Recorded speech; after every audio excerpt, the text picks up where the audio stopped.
Discussion keeps the world turning. This is Roundtable. In a groundbreaking shift, young Chinese women are now more educated than their husbands. Could we see a redefinition of traditional roles, or will tensions arise as the balance tilts? And believe it or not, Gen Z isn't as computer savvy as you might think. The smartphone generation may be experts on social media, but many lack the basic computer skills needed for today's jobs. Coming to you from Beijing, this is Roundtable. I'm Heyang. For today's program, I'm joined by Steve Hatherly and Yushan. First on today's show. Recent studies show that young Chinese women born after 1999 are now more educated than their husbands on average, a shift that has far-reaching implications. This is happening not only in China, but in developed countries too.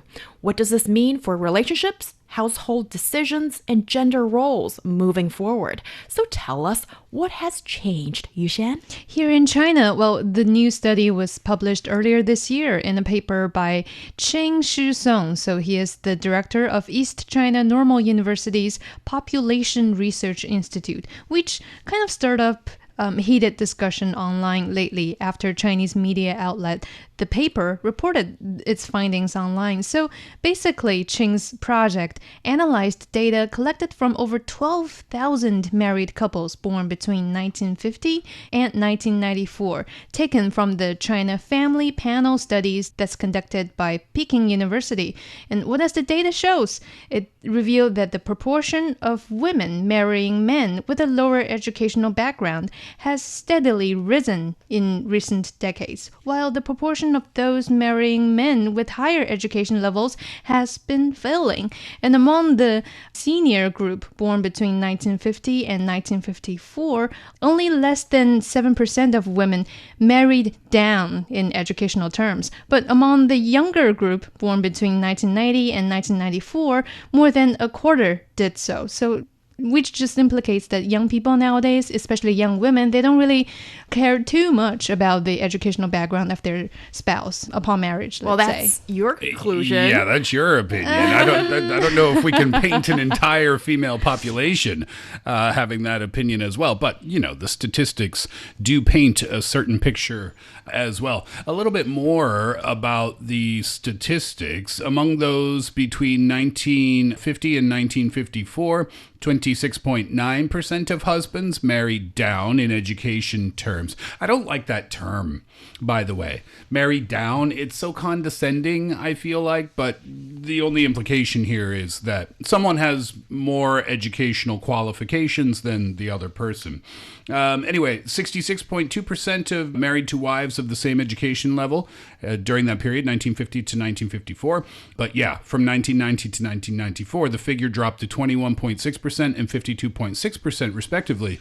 So we're seeing a massive, massive shift compared to what was happening in the 1950s. And actually, this is not really the only study that's pointing out such a finding because, this is according to an earlier paper that was published in 2022 by this scholar named Xu Qi, an associate professor from School of Sociology, Nanjing University, who suggests that among couples who got married between 2014 and 2018, around a quarter of women married men with a lower educational level than theirs. So more than one studies have been pointing out to this fact. And I believe this is not really just the case in China as well. This is the first time this has happened, correct, according to the statistics? Well, this is the first time that it's received such wide notice. And also, I think as a phenomenon, this is possibly the first time in this country. Yeah, this has happened in many other countries as well, but not all happening at the same time. From the United States, they did some research from the Institute of Family Studies. And at that time, this is 2017, at that time, a record 25.3% of husbands were now married to wives who had more education than them. So this was 2017. in the United States when that happened. In other countries too, I kept looking, right? Because I thought, oh, is this just China? No, it's China and America. So let's dig a little deeper. In Canada, from June of 2013, this is from CBC. By gender, 64.8% of working age women now have a post-secondary education compared with 63.4% of men. This was the first time females surpassed males in overall educational attainment. Now, that doesn't reference marriage numbers at all, but I thought it was still relevant because it doesn't really matter. What we're talking about here in our lead, we're mentioning the word marriage, right? But take away the marriage, and you're still talking about women are becoming more educated than men overall. And it happened in Canada in 2013 for the very first time. In Australia, it happened as well. And in Korea, this is from September from this year. An OECD study found that Korean women in their mid-20s and mid-30s are more educated than their male peers. But this is a side story, exhibit lower rates of employment, 83% to 76%. And if you want to go further down that rabbit hole dig into pay discrepancies, men are still making more money than women who have a higher education, but that's a different story for a different show. My point is that now that we're seeing this shift happening in many different countries around the world where women are more educated than men, then naturally that means when they get married, they're more likely to have a higher education level than their husband. Not always, but if the statistics hold true from one field to the other field, then it's not hard to see why. That's interesting, but I don't know if I would jump into that conclusion for the Chinese study because it still only looked at those who actually tied the knot in this country. And what explains this major improvement in more women achieving college education? So according to Cheng, who conducted this latest study, he attributed the trend to the growing number of Chinese women gaining a higher education. Because same trend, then, yeah, isn't it? Exactly. Ever since 2009, women have outnumbered men in both undergraduate and postgraduate programs at Chinese universities. So this is like a reversal of the gender education gap that has also taken place in several Western countries as well. And on a policy level, China's gross enrollment rate of higher education has also showed improvements in general, especially after the action plan on the revitalization of education was issued by the Minister of Education in 1999. So already at the turn of the century, this is happening, and it's slowly affecting generations and generations of female students. And ever since then, the scale of higher education in China began to expand quickly. In 2002, the gross entrance rate reached 15%, indicating that China was entering the era of mass higher education. And then a decade later, by 2012, the rate rose to 30%, all pointing to the same fact that more and more higher educational opportunities were given to both genders. So I believe this is where we kind of need to attribute the trend to, because nowadays women are receiving, say girls are receiving equal educational chances as boys. To reference that American story that I brought up a moment ago from CNBC from 2017, at that time, from the National Center for Education Statistics, 56% of college students were women at that time. So the number of college students, the female to male ratio, women outnumbered them in university. And therefore, we're seeing that trend. What's interesting to me is that this supersedes culture. We're not talking about Asia versus, North America here. We're seeing this trend all over the world, it seems. Well, this is something definitely to do with policy, with the general climate and stability of a society, as well as educational resources available to all. These are factors that are at play here. And when you look at China's higher education, well, only did college education resume fully for all since 1976. And it only took this many decades for women to actively participate and receive a proper basic education, mandatory education, and then have the ability to compete fairly and join higher education. And we're seeing the results of that here in China. And also, if you look at the population, also gender ratio of those joining the different levels of education, it reflects the bigger picture too. Yeah, in primary school stage, I believe the net enrollment rate of primary school aged girls and boys were all around 99.9% in 2022. And then when we were looking at the high school stage, also in 2022, there were over 21 million high school female students, which takes up almost 50% of all high school students here in China. And in vocational school stage, still back in 2022, there were 7.5 million and 7.9 million female students in secondary vocational schools and higher undergraduate and junior colleges, respectively. And last but not least, in the higher educational stage, there were 29 million female students in higher educational institutions, taking up 50%. So let's say this is a half-half kind of situation, and we definitely see the increase of female students here in the Chinese educational scenario. Yeah, that's interesting because the statistics that I gave from the United States and from Korea found that the women were outnumbering the men, right?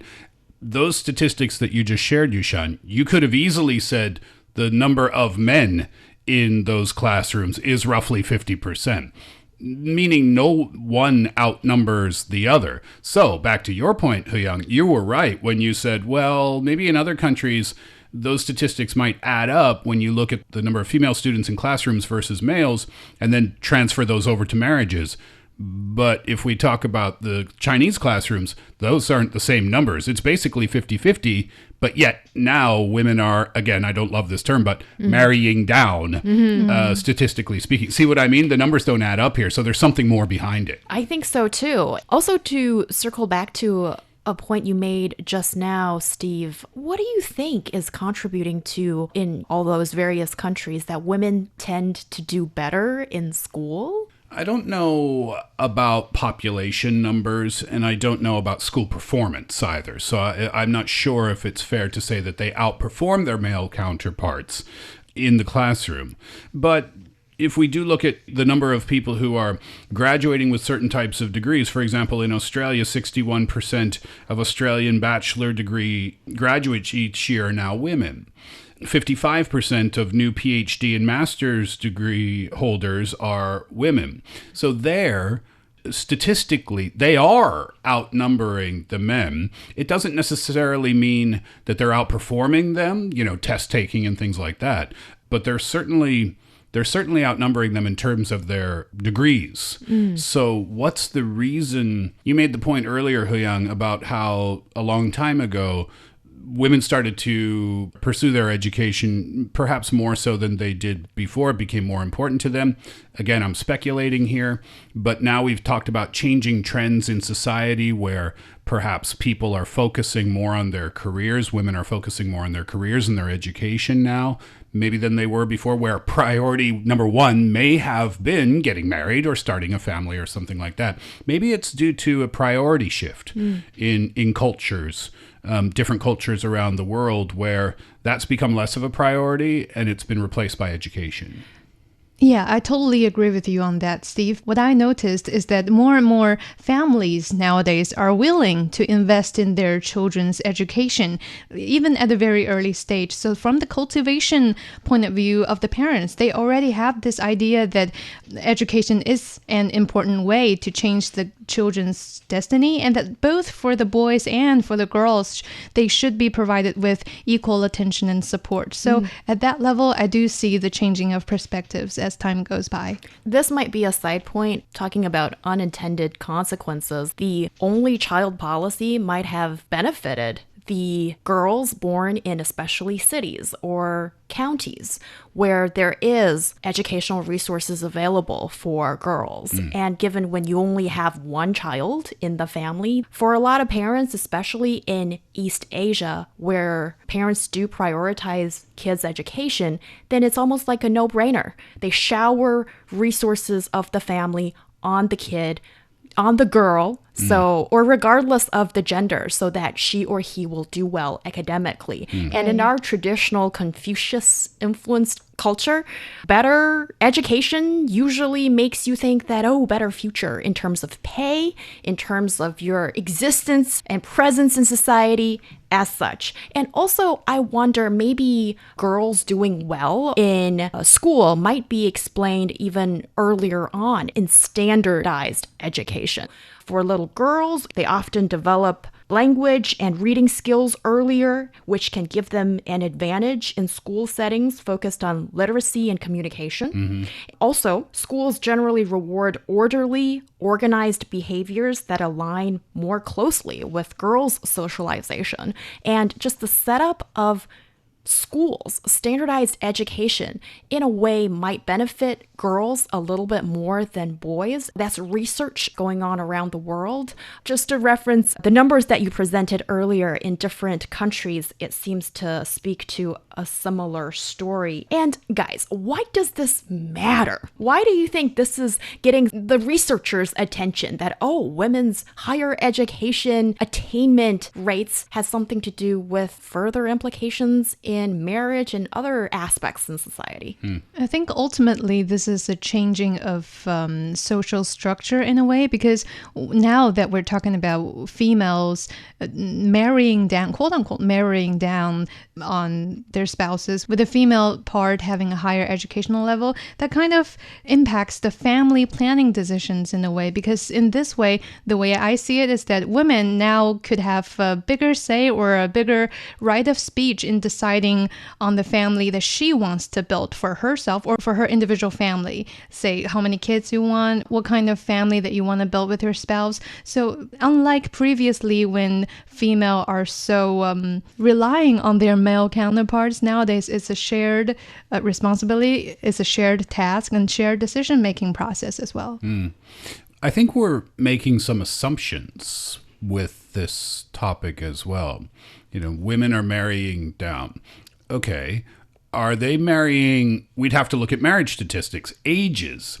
Are they marrying people who are in the group that they studied? Are they marrying someone who is at the same age, meaning they've gone through the same educational process and the woman happens to be more educated than the man?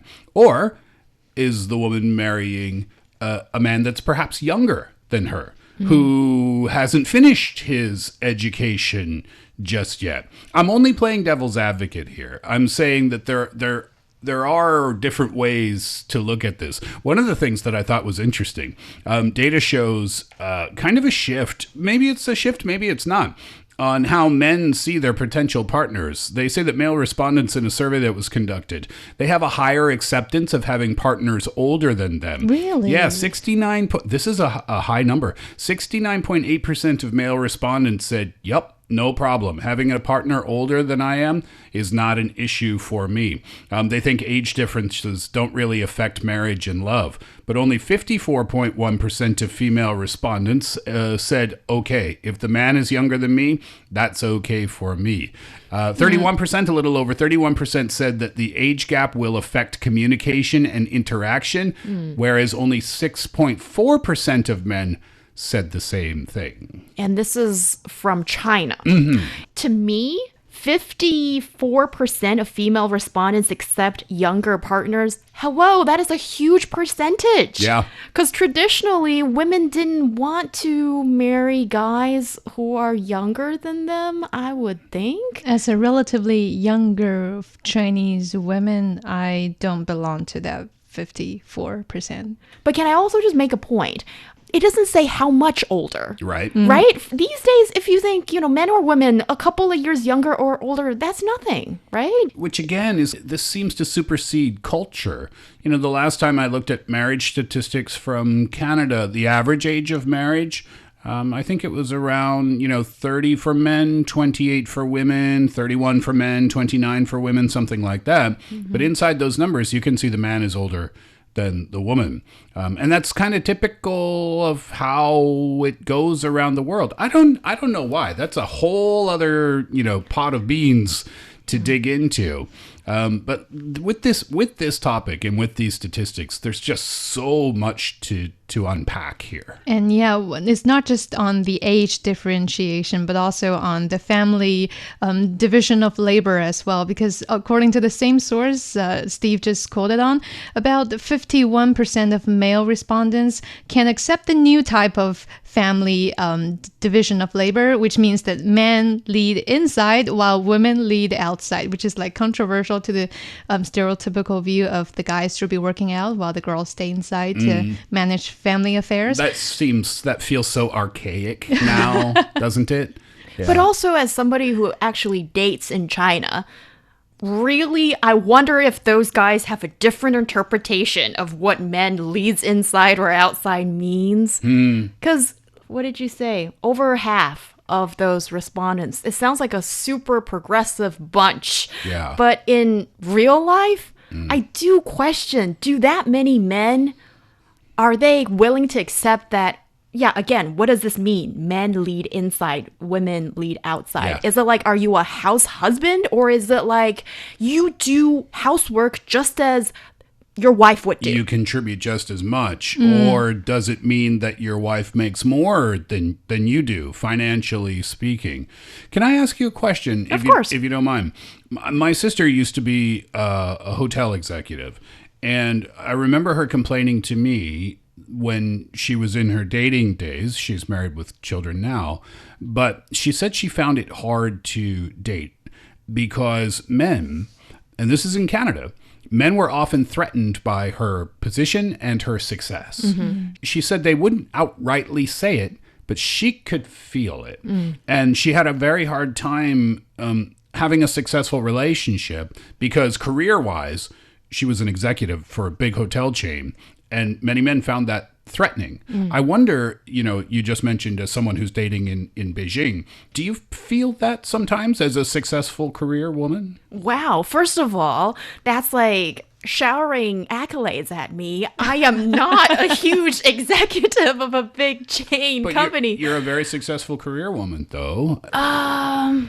First of all, I don't see myself to be that successful or whatever it is, so it's not really bothering me that much. You know what might be threatening to men? You work in a job that requires you to be vocal. A woman with the mind and speaks her mind for her job. And a microphone. So that part certainly doesn't make me feel like it is a strong suit in the dating market. Oh, interesting. They might fear, am I going to be the topic of the next segment on Roundtable? Exactly. Well, you know what? That's going to happen. It's just I'm not going to name your name.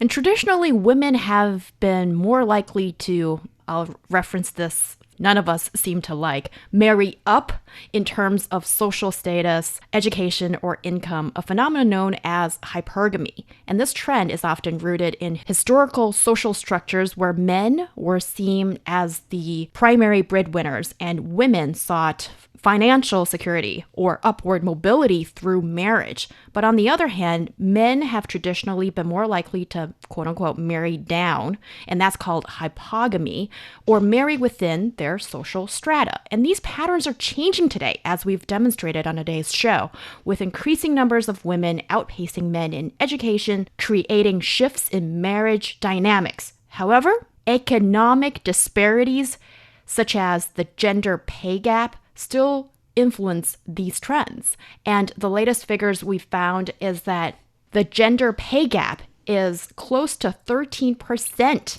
in this country. And this is according to a study from Zhaopin in 2024. So talking about these changes is the first step, but the next step is we need to talk about, or we need to see changes in some of these more structural and systematic inequalities. I agree. This is from a website called All Sorter. And this is the headline. U.S. employees are 93.6% more likely to have a male CEO. They analyzed 1,000 of the world's largest companies, and they found that of the 1,000 companies, only 6.4%, 64 of the company's CEOs were women. 936 were male. So I think we're going to see the shift start to head in the other direction, considering women have higher education perhaps now than men in many countries around the world. While gender equality is still a work in process, women's rising education attainment is already reshaping the marriage and dating market, challenging old norms and opening doors for change.